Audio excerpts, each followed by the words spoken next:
Ciao, sono Fabrizio Dalisera, benvenuto sul mio canale dove si parla di sassofono e di jazz. Oggi ho deciso di rispondere alle vostre domande. Andrea Molena chiede: la frase più interessante A050 la spieghi nella prossima lezione? Stiamo parlando di Blue Bossa. Ah, l'hai scritto su Blue Bossa. Ok. Sì, allora, innanzitutto riascoltiamo la frase perché neanche me la ricordo sinceramente.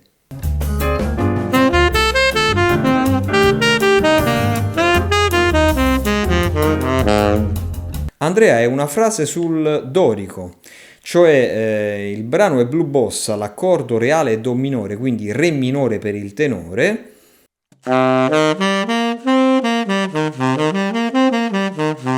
Questo è l'accordo, la scala dorica. Quindi una scala minore con il sesto grado maggiore. La frase è... Quindi un arpeggio di Sol a triade. Perché? Perché sul Re dorico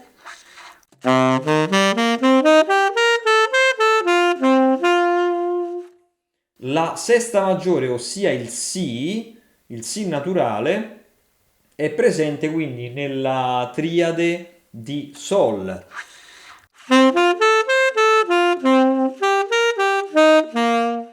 Poi sono sceso un tono e ho suonato la triade di Fa, quindi la triade di Sol a Sol, Si, Re chiaramente è la fondamentale dell'accordo, Si è la sesta maggiore e Sol è l'undicesima, mentre invece quella di Fa, quindi Fa, La, Do, è presente proprio nell'accordo di Re minore settima, perché Fa è la terza minore, La è la quinta, Do è la settima minore.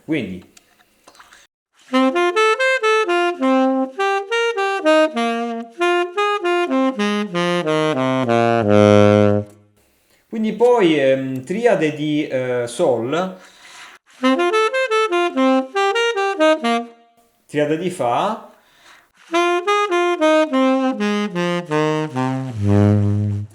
ed infine Sol minore. Quindi Sol maggiore, Fa, Sol minore, con la settima.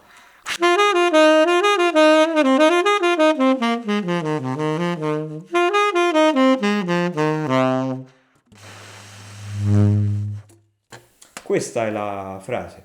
Vedete alla fine la potenza delle triadi. Le triadi sembrano una cosa banale, è banale se tu suoni la triade dell'accordo, cioè se io sto suonando, non so, il brano è in Re minore, io suono la triade minore di Re, ok, può essere banale, ma se io suono un'altra triade, quindi un upper structure, una triade estratta, Sol, Si, Re, Sol maggiore su Re minore, già è meno banale, quindi le triadi sono importanti da studiare per essere poi utilizzate nel fraseggio. Jack di Montrenf scrive: ciao Fabrizio, ti seguo spesso e volevo ringraziarti e farti complimenti per il livello dei tuoi contenuti, oltre che per il tuo livello tecnico e gusto musicale. Questo è ciò che vorrei chiederti. Quando trascrivi un brano, come fai ad orientarti armonicamente? Quali sono gli strumenti a cui dai priorità? Quali sono gli step che consigli di seguire per trascrivere un assolo? Consigli qualche artista a cui è più facile approcciarsi? So che hai già fatto un vlog riguardo alla mia seconda domanda, però magari può valere la pena di riaffrontare l'argomento, grazie. Grazie a te, Jack Dimon Trenf, ti chiamo così perché non conosco il tuo nome, ho solo questo nickname. Iniziamo dai musicisti a cui avvicinarsi. Devo dire che un errore che si fa spesso, ma te lo dico non perché io non l'abbia fatto, ma proprio perché io l'ho fatto, è quello di partire, magari quando si è un po' ragazzini, quando si è un po' giovani, è quello di partire da musicisti attuali, da musicisti contemporanei come, non so, Michael Brecker, Bob Berg, questi sassofonisti ultra tecnici, oppure anche parlando del bebop, da, non so, Parker, Coltrane, Cannonball. È ovvio che questi musicisti sono fenomenali, questo è inutile dirlo, però onestamente non li reputo utili ad un primo approccio. Secondo me quello che fanno è molto complesso da un punto di vista sia tecnico sia armonico, per cui credo che in una prima fase, secondo me, avvicinandoti a loro, alla fine raccogli solamente frustrazione e basta. Ammesso che tu riesca a tirar giù qualcosa, a trascrivere qualcosa da loro, o magari vuoi studiare qualche trascrizione che già hai, diventa qualcosa, secondo me, che ti metti sotto le dita, ma che probabilmente neanche capisci cosa stai facendo e perché questi musicisti abbiano fatto quelle frasi. Io partirei, non ti spaventare se vado un po' indietro negli anni, però io partirei da musicisti come Ben Webster, Johnny Hodges, Lester Young ovviamente, anche se è già secondo me un po' più complesso, Coleman Hawkins chiaramente. Lo sapete che gli americani chiamano Coleman Hawkins the inventor of tenor sax, l'inventore del sax tenore. L'inventore in che senso? Che è stato forse il primo che ha un po' emancipato lo strumento, lo ha reso uno strumento non più orchestrale, uno strumento non più da sezione, ma anche uno strumento protagonista. Se non conoscete la sua versione di Body and Soul del 39, andatela ad ascoltare perché è proprio un manifesto di questo che vi ho appena detto.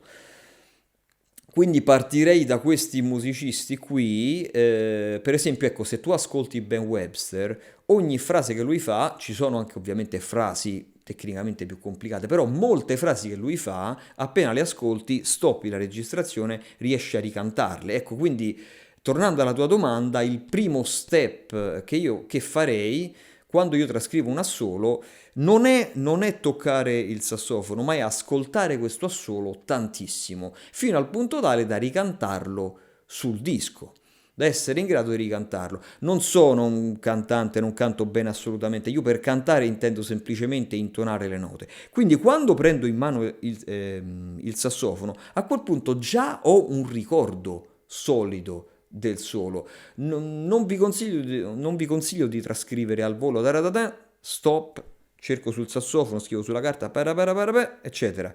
Secondo me mettetevi intanto in testa, nelle orecchie bene l'assolo e prendete in mano il sassofono in un secondo momento. Dicevi quali sono gli strumenti a cui do priorità?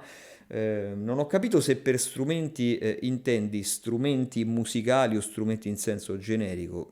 Per quanto riguarda gli strumenti musicali, sicuramente trascrivo anche cose che non sono di sassofonisti. Per esempio, ho trascritto sul mio canale il solo di Wynton Kelly, il pianista che ha suonato insieme a Davis su Kind of Blue, ho trascritto il suo solo di Freddie Freeloader, magari te lo lascio qui. Poi ho anche trascritto Cannonball, Coltrane, però ho anche trascritto solo di Davis. In generale, ecco, non mi limiterei solo ai sassofonisti. Dicevi da quali brani partire? Io sinceramente partirei trascrivendo un blues, qualcosa dove hai intanto chiara l'armonia e poi concentrarti quindi sulla trascrizione delle frasi. Poi un aspetto che approfondirei, una volta che hai trascritto le frasi, cerca di imitare il più possibile. Il sassofonista del disco fa un vibrato, come vibra? Vibra più rapidamente, più lentamente, più largo, più stretto? Imitalo, seguilo. Ci sono degli accenti, come pronuncia le note, come articola, perché molte volte il problema è proprio questo. Cioè vi potrebbe capitare di trascrivere le note giuste, ascoltate le note del disco, dopo vari tentativi riuscite a trascrivere le note, però le suonate voi, sembra un'altra cosa, le suona il disco Sembra il paradiso in confronto. Molte volte questo succede proprio per questa motivazione qui, cioè le note sono solamente una parte della musica, poi c'è tutta la parte espressiva che è importante. Ovviamente sì, le note devono essere giuste, però da sole non bastano. Questa è una cosa che secondo me ti dà la trascrizione. Perché per trascrivere sei costretto ad ascoltarti quel solo 1000 volte e più lo ascolti, più inizi a cogliere delle cose che non puoi cogliere ad un primo ascolto e quindi andando in profondità eh, puoi ricavare molto da questo. Inoltre una cosa importante, non voglio sentire sinceramente queste frasi naif, le trovo molto sciocche, ogni tanto mi capita di sentirle, però lascia perdere, non trascrivere i soli di altri, fai le frasi tue, Charlie Parker non imitava nessuno, Coltrane non imitava nessuno, questa cosa, lasciatemelo dire, è veramente una scemenza gigantesca. Innanzitutto i musicisti, i capi scuola, i maestri del jazz imitavano e come. Dexter Gordon era un fissato di Lester Young. Cannonball Adderley era malato delle frasi di Charlie Parker. Ovviamente però che cosa succede? Che in una prima fase, chiaramente imitando, è normale che imiti in un modo un po' meccanico. Pensiamo al linguaggio verbale. Come hai imparato a parlare? Imitando. Ovviamente che succede? All'inizio ripeti delle cose di cui non sei neanche cosciente, piano piano interiorizzi quel linguaggio, capisci come funziona la creazione di una frase e fai le frasi tue. È proprio questo il punto. Cioè se tu vai in profondità, all'inizio va bene, magari ti limiti solo alle note, neanche capisci che stai facendo, poi continuando ti fermi su una nota, ah che bella questa nota, che cos'è? Ah è la nona. Ah, è la nona su un accordo dominante. Ah, che bel suono che ha. Forse potrei suonarla anch'io nelle mie frasi. Che bella questa frase. Ah, questo modo di pronunciare le crome mi piace. Ad un certo punto interiorizzi tutte queste componenti del linguaggio che diventano tue quando fai le tue frasi. Quindi a quel punto, facendo le tue frasi, magari non so, si avvicina una persona mentre suoni in un club e dice: ah, ti piace Dexter Gordon, ti piace Coleman Hawkins, non so, Rollins o chi vuoi tu.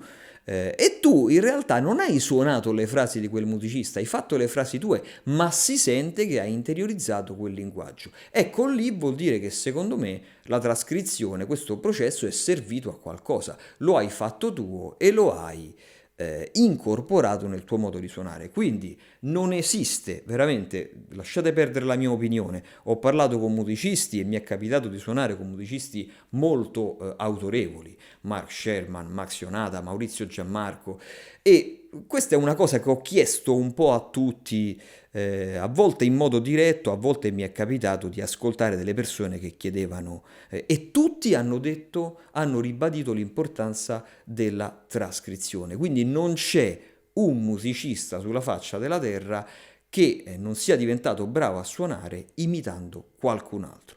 Questo ve lo posso garantire. Ovviamente sta a te se questo livello di imitazione si ferma ad una mera imitazione o invece diventa un linguaggio che fai tuo.